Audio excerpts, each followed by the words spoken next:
आणि आता बातमी सामच्या इन्व्हेस्टिगेशनची। अस्मानी आणि सुलतानी संकटाने पिचलेल्या शेतकऱ्याची आता तलाठ्यांनी देखील पिळवणूक सुरू केली आहे। शेतकऱ्याला वेळेवर सातबारा मिळावा म्हणून सरकारने गावागावात तलाठी कार्यालये कोट्यवधी रुपये खर्च करून उभारली। मात्र या तलाठ्यांनी शहरांमध्ये आपली खासगी दुकानं थाटली। तलाठ्यांकडून शेतकऱ्यांच्या लुटीचे अड्डे बनलेल्या या दुकानांचा साम टीव्हीच्या इन्व्हेस्टिगेशनमध्ये पर्दाफाश झालाय। पहा हा एक विशेष रिपोर्ट। खासगी कार्यालयात तलाठ्यांचा दरबार। गावचं कार्यालय सोडून शहरात तलाठ्यांची दुकानदारी। साम इन्व्हेस्टिगेशन मध्ये तलाठ्यांचा पर्दाफाश। खरीप हंगाम तोंडावर आलाय। आगामी काळात शेतकऱ्यांना कर्जमाफीही मिळणार आहे। त्यामुळे बळीराजा पीक कर्जासाठी आणि सातबाऱ्यासाठी तलाठी कार्यालयाचे उंबरठे झिजवतोय।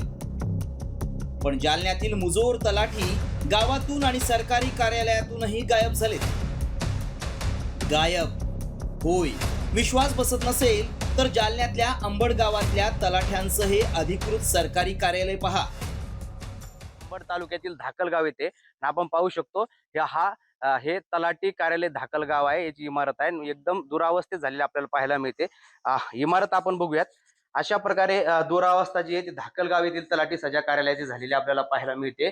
अत्यंत दयनीय अवस्था या कार्यालयाची झालेली आहे। खरं तर आपण जर पाहिलं तर जालना जिल्ह्यातील तलाठी जे आहे ते खाजगी कार्यालय जे आहे ते तालुक्याच्या ठिकाणी शहरांमध्ये थाटून आपल्याला बसलेले आपल्याला पाहायला मिळत आहेत। मात्र त्याचा फटका असा बसलाय की जे तलाठी सजा कार्यालय आहे, शासनाचे कोट्यवधी रुपये खर्च करून जे कार्यालय उभारलेत ते कार्यालय जे ते धुळखात पडलेले आपल्याला पाहायला मिळतात।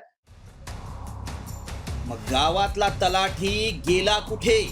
साम टीव्हीनं सुरू केली या कार्यालयातून बेपत्ता झालेल्या तलाठ्यांची शोध मोहीम।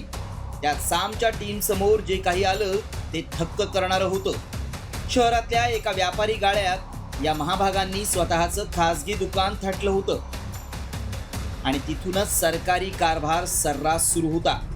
सरकारी पगारावर खासगी अड्ड्यातून धंदाच। अंबडसह जालना जिल्ह्यात अनेक तलाठी अशाच पद्धतीनं खासगी कार्यालयात बसून जनतेची लूट करत असल्याचं सामच्या कॅमेऱ्यात कैद झालंय।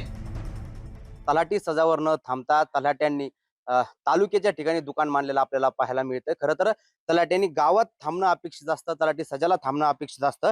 मात्र असं न करता तलाठी हे तालुक्याच्या ठिकाणी शहराच्या ठिकाणी दुकान मांडून बसलेल्याने शेतकऱ्यांची लूट करत असल्याचं आपल्याला पाहायला मिळते।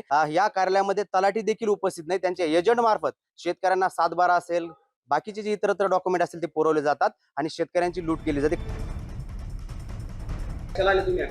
मी घरकुलची रेती घेण्यासाठी पावती काढायला आलेलो आहे। मी 2-4 दिवस झाले चक्रा मारतो, पण तलाठी मला काही भेटत नाही। फोन लावला तर म्हणते की मी ह्या मिटिंगला आहे, त्या मिटिंगला आहे, 4च्या नंतर या, 2च्या नंतर या, घुमवते। गावात जर भेटलास तुम्हाला तिकडे यायची गरज नसते। हा, गावात जर सातबार भेटला तुम्ही इकडे आले याच पडलं। किती अंतर पडतं लांब पडतं? हे 24 किलोमीटर आता दिवस तुमचा वाया गेला म्हणा। गेलाच ना। आता ऊनच पडलं, आता इतकं ऊन वाढलं नंतर काय परिस्थिती आहे ना ती। तुमच्या गावात बघितलं नाही का आपल्या गावात तलाठी कार्यालय आहे का नाही? गावात तलाठी कार्यालय माळवाडीला ग्रामपंचायत माळवाडी आमच्याकडे। इकडे जावं लागतं नेहमी काही काम असतं। हा, मग असं तर विचारूनच घ्यावं लागतं की तुम्ही असता तर आम्ही येतो इथे अंबडला। ते अख्खं गाव इकडेच येतं समजा। हा, मग तिथे थोडंच मिळतं ते।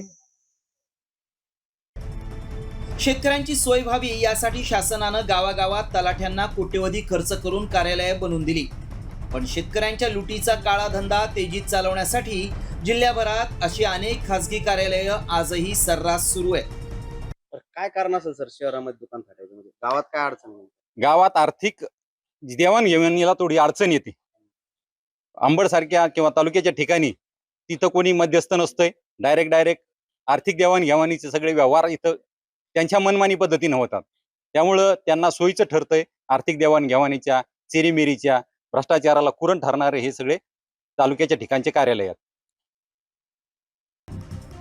अस्मानी आणि सुलतानी संकटानं आधीच खचलेल्या शेतकऱ्याला आता हे तुघलकी तलाठी कसे छळतायत याचा पर्दाफाश साम टीव्हीनं केलाय। या तलाठ्यांना ना कायद्याची भीती उरलीये ना प्रशासनाचा धाक। जिल्हाधिकारी, तहसीलदार आणि खुद्द महसूल मंत्र्यांच्या आदेशालाही या वसुली बहादरांनी केराची टोपली दाखवली आहे। सरकारी कार्यालयाची कचराकुंडी करून खासगी दुकानदारी थाटणाऱ्या या भ्रष्ट तलाठ्यांवर आता शासन कोणती कारवाई करतं यावर साम टीव्हीची करडी नजर असणार आहे. अक्षय शिंदे, साम टीव्ही न्यूज, जालना.